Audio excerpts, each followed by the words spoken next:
desde los estudios de Almavisión en Los Ángeles, California, transmitiendo para una tercera parte del planeta, con palabra, poder y vida. Y busqué entre ellos hombre que hiciese vallado y que se pusiese en la brecha delante de mí a favor de la tierra, para que yo no la destruyese, y no lo hallé. Este es su programa, El Pastor de Hoy. Bienvenidos nuevamente a este su programa, El Pastor de Hoy. Les saludamos a todos desde los estudios de Almavisión aquí en Los Ángeles, en este programa El Pastor de Hoy, y les enviamos un saludo a nombre también de nuestro productor, doctor Juan Bruno Camaño.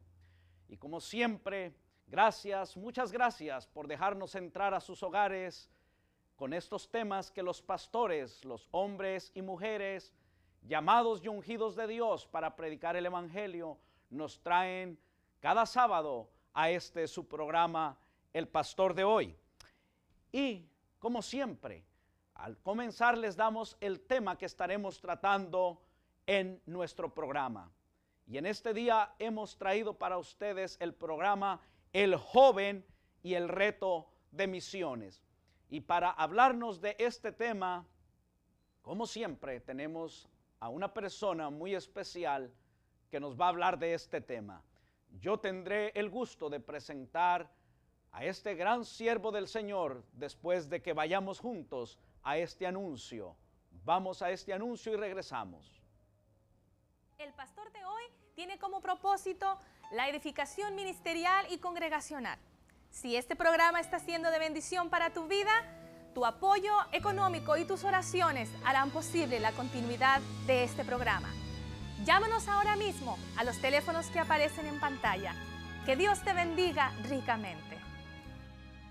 Ciertamente su apoyo financiero es gratamente recibido porque sus oraciones, su apoyo espiritual y sus finanzas hacen posible que este programa no solamente se mantenga en el aire, sino que avance, que vaya creciendo, para que el mundo, para que las naciones, para que las congregaciones, para que los pastores de todo el mundo puedan venir a este lugar y manifestar lo que Dios está haciendo en cada área en la cual ellos son de influencia poderosa con la palabra de Jesucristo.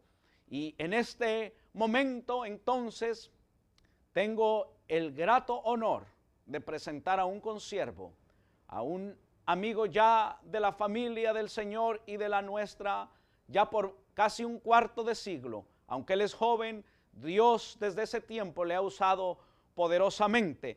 Ahora como director de Aviva Naciones, un programa que él nos estará explicando, pero anteriormente como director de jóvenes, de más de 300 congregaciones de jóvenes en el sur de California, Washington y Oregon.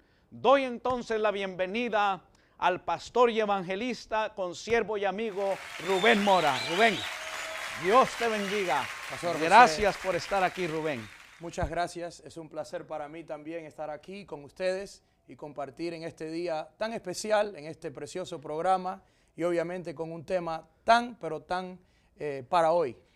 Tan actual. Tan actual. Rubén, pero antes de entrar al tema de misiones, Aviva Naciones es un programa en el cual ahora estás por mandato de Dios involucrado fuertemente.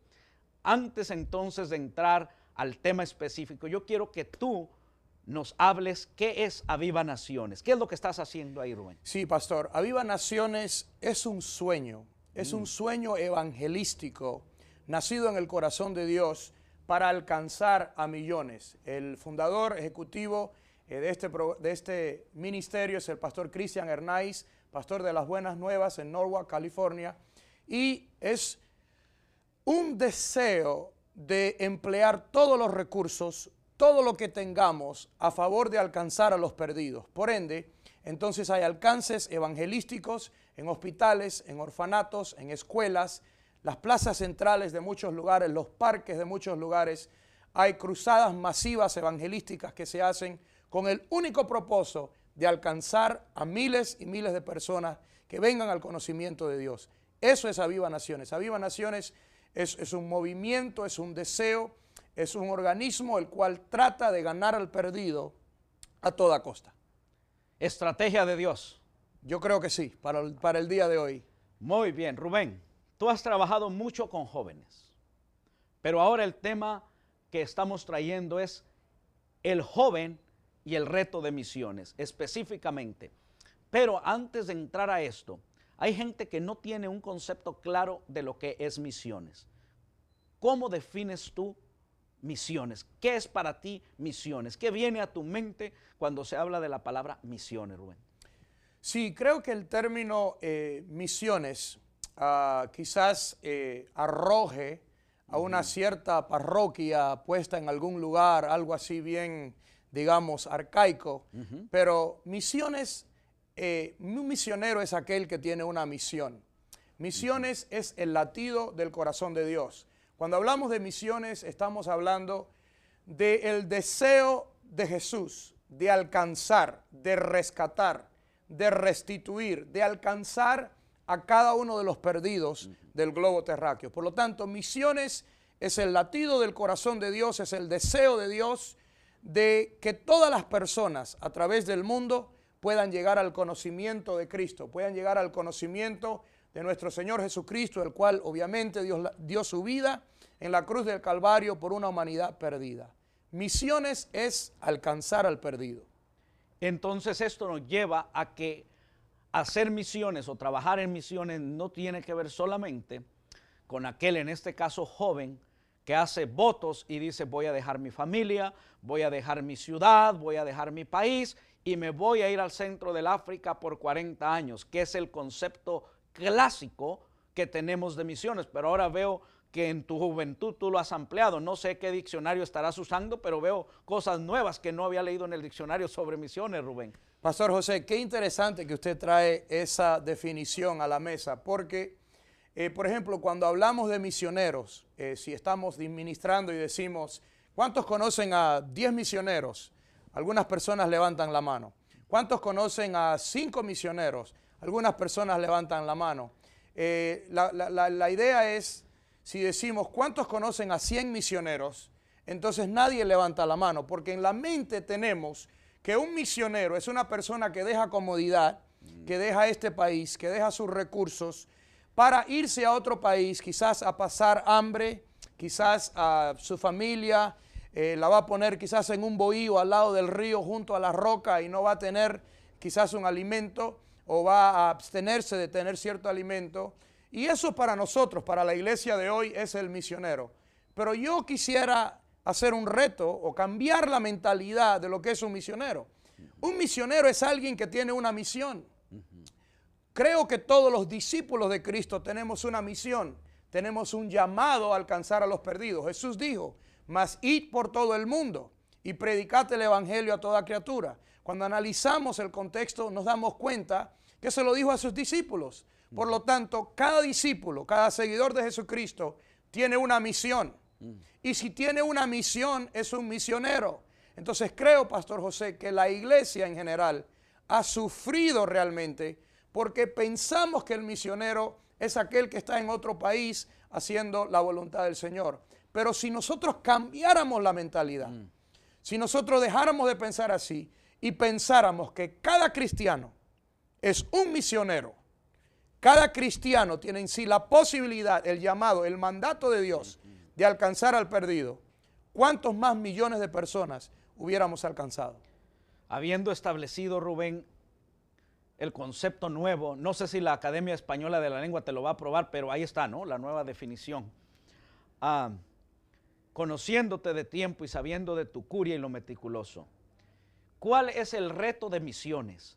En base a la estadística, en base a tu investigación, en base a la condición demográfica que hay en el mundo. Sí. Yo sé que tú conoces necesidades muy específicas cuando nos estamos, permítaseme la palabra, aventurando en misiones. Hay circunstancias geográficas, hay circunstancias económicas que hacen diferir el trabajo, no solo dependiendo de cada país, sino aún dentro del mismo país en diferentes áreas geográficas. ¿Cuál es el reto de misiones, Rubén? Sí, creo que cuando miramos al globo terráqueo, la iglesia necesita despertar. Me imagino que hemos salido de este país, ¿verdad? Y aún en este país podemos mirar los miles y miles de personas que no conocen al Señor. Por ejemplo, hablemos de los Estados Unidos, para tirar así algunos números, algunas estadísticas, ya que se me pidió. Tenemos, por ejemplo, en los Estados Unidos que hay 28 millones de drogadictos en este país. El 20% de todas las emergencias en los hospitales tiene que ver con drogadicción. Cuando analizamos a California es el 35%. 35% de todas las emergencias en los hospitales tiene que ver con drogadicción. Cuando miramos el mundo, por ejemplo, tenemos 2.700 millones de personas que nunca han escuchado el nombre de Jesús una vez. Pensemos en ese número. ¿Qué número, Rubén? 2.700 millones de personas. Casi la mitad de la población del mundo, poco menos. Aproximadamente sería menos de un 40%, tercio. sí. Entonces, 2.700 millones que nunca han escuchado el nombre de Jesús una vez. Se cuenta de unos misioneros que llegaron a Calcuta, India. Sí, sí. Y querían llegar a la población, querían llegar a la villa donde ellos estaban. Y entonces empezaron a congraciarse, empezaron a tratar de hacer cosas, a ver qué hacían. Y por más que trataban de llegarle al corazón de las personas, no podían. Entonces se reunieron y dijeron, ¿cómo le llegamos? ¿Cómo entramos? ¿Cómo podemos llegarle al corazón? Y a alguien se le ocurrió buscar una pelota de soccer o fútbol, como conocemos en nuestro ámbito hispano, y sacaron esa pelota de soccer o de fútbol, la pusieron en el medio y empezaron a decir Maradona, Maradona con la pelota. Y cuando dijeron Maradona, toda la villa inmediatamente vino hacia donde estaban los misioneros, porque conocían a Maradona. Pero qué triste es que en ese recinto de la tierra se conocía el nombre de Maradona, pero el nombre de Jesús todavía no se conocía. Entonces hay 11.000, otro número, 11.000 grupos étnicos que no han sido alcanzados. Cuando Jesús dijo, mas id por todo el mundo, predicate el evangelio a toda criatura. Esa palabra mundo es etnia, etni en griego, quiere decir grupos étnicos. 11.000 grupos étnicos. Por ejemplo, si miramos a la ventana 1040, nos podemos dar cuenta, por ejemplo, por decir algo, en Egipto hay 5.000 cristianos y nos gozamos de que en Egipto hay 5.000 cristianos, pero no nos damos cuenta que en ese mismo Egipto hay 25.000 musulmanes queriendo salir para venir a los Estados Unidos y convertir a este país. Cuando miramos los números nos damos cuenta, por ejemplo, que hay hay un misionero por cada 1 millón de musulmanes. Un misionero por cada millón. Un misionero por cada 1 millón de musulmanes. Cuando miramos las estadísticas, realmente nos damos cuenta que el reto de misiones es muy amplio y es muy grande. Cada año mueren 150.000 cristianos en el mundo. Y la pregunta es, ¿quién se levantará? ¿Quién tomará el batón? ¿Quién correrá la carrera? ¿Quién será tocado por el poder de Dios para salir a ministrar, para salir y dar su vida, para llevar el evangelio de Cristo a una humanidad perdida? Hablar de estadística, bueno, se puede decir mucho. Por ejemplo, si miramos a la Organización de las Naciones Unidas, nos podemos dar cuenta, ellos tienen un reloj simbólico simbolizando el fin del mundo. Tenían las 11:57, pero recientemente lo cambiaron. Pusieron las 11:58 al darse cuenta de que Pakistán tenía armas de destrucción masiva. Cuando miramos al mercado común europeo, nos podemos dar cuenta que se ha determinado la Iglesia Católica como la iglesia oficial de ellos, dando paso a lo que habla el Apocalipsis. Cuando miramos el terrorismo en el mundo, nos podemos dar cuenta que ahora el gobierno de los Estados Unidos está considerando la posibilidad de hacer una licencia de identificación en todos los Estados Unidos por el terrorismo. Tal parece que todos predicen el fin. Los psicólogos nos dicen que el temor matará a la gente. Los economistas nos dicen que el hambre matará a la gente. Los ecologistas nos dicen que una gran catástrofe matará a la gente. El año pasado el Océano Pacífico entró hacia la Tierra 2 centímetros. Hablamos de la capa de ozono destruyéndose. Hay un cierto temor en el mundo. Yo creo que estamos viviendo, Pastor José, en una hora crítica. Es una hora en la cual los siervos de Dios, los llamados, los que tienen el sentir del corazón de Dios, es nuestro turno en la historia. Es nuestro momento de levantarnos a completar la gran comisión, a cumplirla, a salir, a dar el mensaje. Podemos hacerlo aquí, podemos hacerlo en otros países, pero el punto es hacerlo, porque el tiempo es corto.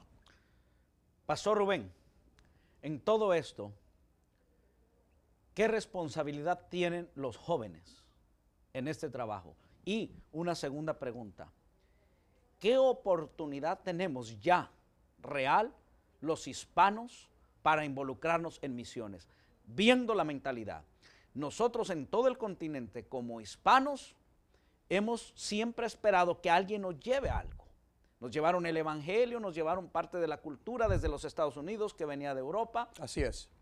Llegan y saturan todo el continente con el evangelio de Jesucristo, cierta cultura también, gracias a Dios por estos misioneros. Ahora, ¿cómo está la realidad en nuestro continente para ya dejar solamente de recibir y salir para dar lo que hemos recibido? Y principalmente tú que has viajado por el continente, ¿qué desafío tienen nuestros jóvenes de Estados Unidos hasta la Patagonia para trabajar y cambiar las estadísticas? La primera pregunta que me hizo Pastor José tiene que ver con el joven. El título del programa es El joven y el reto de misiones. Y realmente la Biblia nos dice que la gloria del joven es su fuerza. Y creo que no tenemos que ampliar mucho el tema, pero el joven tiene una capacidad, obviamente en fuerza, en energía, en vigor, en empuje, que muchas personas no tienen. Cuando analizamos, por ejemplo, la historia, nos podemos dar cuenta, así por decir algo. Por ejemplo, podemos hablar de Stalin. Stalin comenzó todo con jóvenes. Cuando hablamos de Lenin, podemos hablar de todos los años en los cuales él juntaba a jóvenes y le decía que las cosas podían cambiar y podían cambiar.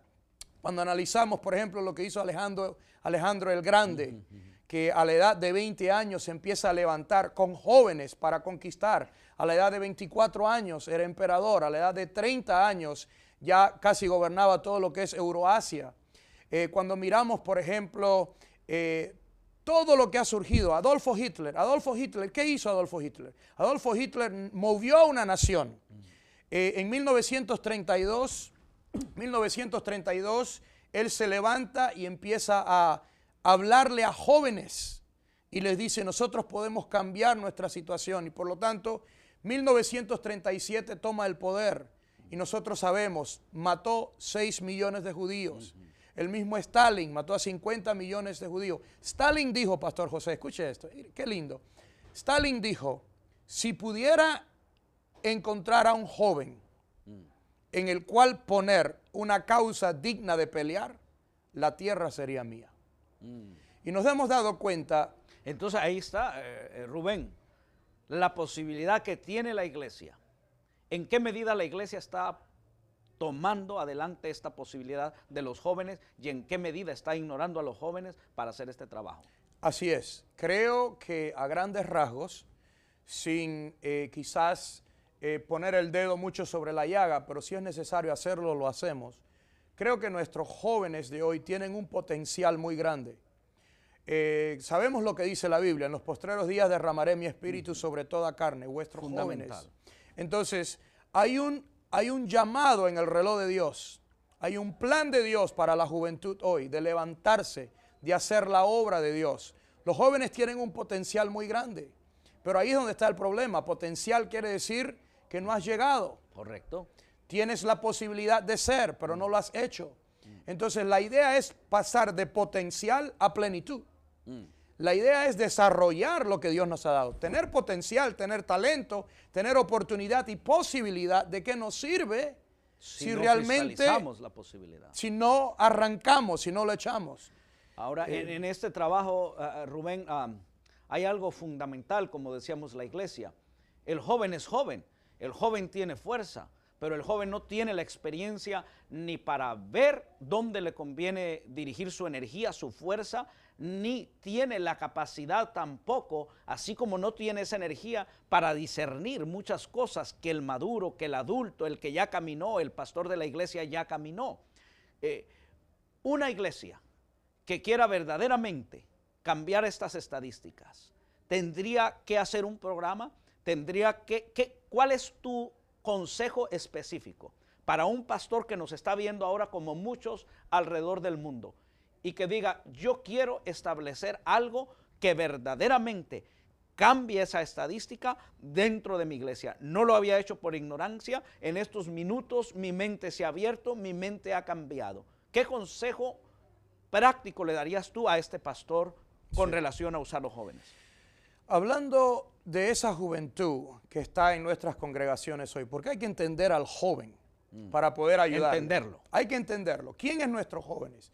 Si hacemos un estudio de nuestros jóvenes, así a grandes rasgos, hay mucha juventud, hay una generación de jóvenes la cual ha crecido sin padre, porque el papá no está en casa. Wow. Por lo tanto, no tiene un modelo, no tiene alguien a quien imitar. Cuando le hablamos a esos jóvenes de tener un Dios amoroso como padre, ellos no nos entienden, nos están diciendo, me estás hablando en lenguas, me estás hablando en un idioma, porque mi padre nunca lo tuve en casa, no lo amo, nunca lo conocí. Hay otra generación que sí tiene papi en casa, pero ¿qué pasa?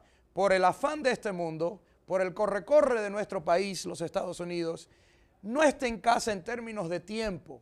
Entonces, hay una generación de jóvenes, la cual no tiene mentores, no tiene modelos. Y es allí donde apelamos, por así decirlo, a la generación de personas que ha caminado con Dios, que ha corrido la carrera, que por favor se detenga y en ese caminar de nuestras vidas empiece a invertir en estos jóvenes y en su potencial. Me viene a la mente mucho Primera de Samuel, capítulo 13, donde hay un Samuel, un profeta, donde hay un siervo de Dios que había caminado la carrera. Era un profeta por tantos años. Y en aquella ocasión venía a Belén a buscar al próximo rey de Israel. Él no sabía quién era. Pero, bueno, usted conoce la historia, ¿verdad? ¿Dónde estaba David? David estaba afuera. A ese joven no se le había invitado al banquete, no se le había invitado a la celebración. Pero Samuel se equivocó al principio, pero no al final, gloria a Dios, porque realmente pudo llegarle al corazón de ese joven. ¿Y quién era ese joven? Ese joven, en primer lugar, no estaba donde Samuel pensaba que debía estar. Ese joven no lucía como Samuel pensaba que el próximo rey debía lucir. Y ese joven no necesariamente había sido invitado al banquete. Entonces, ¿cuál es la incógnita? La incógnita es, todos esos jóvenes que tenemos en nuestras congregaciones tienen potencial. Hay que desarrollar ese potencial. Alguien, Pastor José, tiene que mirar a esos jóvenes y decirle, voy a invertirme en ese joven. Voy a invertirme en esa posibilidad de que ellos tienen de alcanzar al mundo. Pastor, como usted ha escuchado entonces, me gustó lo que dijo el pastor Rubén Mora. Dentro de su congregación, posiblemente ya están estos talentos y no los hemos descubierto, porque estamos mirando con nuestros ojos lo que mira el hombre. Pero ahí puede haber un gran misionero, un hombre verdaderamente de poder. Tal vez no todos tengan el privilegio que ha tenido el hermano Rubén Mora y un servidor, de tener modelos como padres en nuestros hogares. El hermano Arsenio Mora, que pasó para estar en la presencia del Señor, padre del hermano Rubén, es uno de los modelos más fuertes que yo tengo cuando hablo de la palabra integridad de una persona. Él y mi padre siempre vienen a mi memoria. Pero hay una posibilidad. Tal vez dentro de su congregación haya personas que no tuvieron estos modelos. Pero acertadamente decía Rubén, tenemos la dirección de Dios, la del Espíritu Santo. Hay valores ahí dentro de su congregación. Pastor Rubén, ¿cuál es el mensaje de parte de Dios a las iglesias para que cambiemos la estadística en estos un minuto? El mensaje de Dios, yo siento hoy a nuestras iglesias, es que despertemos. Si miramos la gran comisión, Mateo 28. Ahí hay 4 oportunidades, 4 cosas que nos dice el Señor. Nos dice toda potestad, nos dice todas las naciones, nos dice todas las cosas y todos los días. Tenemos que darnos cuenta, Pastor José, que nosotros a través de Cristo tenemos toda potestad para ir a todas las naciones, declarar todas las cosas todos los días. Y si nos damos cuenta de realmente esa riqueza, podemos alcanzar a los perdidos. Amén. Y mientras usted ve este mensaje con el cual terminamos nuestro programa, nosotros vamos aquí mismo, en labios del hermano Rubén, a comenzar ahora con palabras de intercesión para ti que eres llamado a trabajar en la obra del Señor. Y tú puedes llamar al pastor Rubén Mora a los teléfonos que están en pantalla y él te puede integrar a un trabajo específico de misiones a través de Aviva Misiones. Con palabras de oración cerramos el programa, Pastor Rubén, por favor. Muchas gracias. Padre, en el nombre de Jesús, en esta hora, Señor, oramos que mientras estas voces, Señor, salen por los televisores, por todas las cadenas, Señor, que tú empieces a incentivar, a inquietar, Señor, los corazones de las personas, Señor, que nos están escuchando, a levantarnos, Señor, a hacer algo, Señor. Padre, quizás no podemos ir a la China, pero podemos alcanzar, Señor, al que está en la esquina de nuestra cuadra. Señor, quizás no podemos ir a otros países, Señor, pero hay alguien en una bodega, hay alguien en una escuela, Señor, hay alguien en algún lugar, quizás un familiar, Señor, que sí puede ser alcanzado. En este momento, Señor, pedimos, Señor, que tú nos despiertes. Pedimos, Señor, que a través de tu Espíritu, Señor, tú despiertes nuestro espíritu, Señor, para hacer tu obra en estos últimos días. En el nombre de Jesús. Gracias por estar con nosotros en el Pastor de hoy una vez más y les esperamos en el siguiente programa. Gracias a nombre del doctor Juan Bruno Camaño por permitirnos entrar hasta sus hogares y será hasta la próxima ocasión en que yo estaré con ustedes nuevamente. Dios les continúe bendiciendo. You are holy, holy.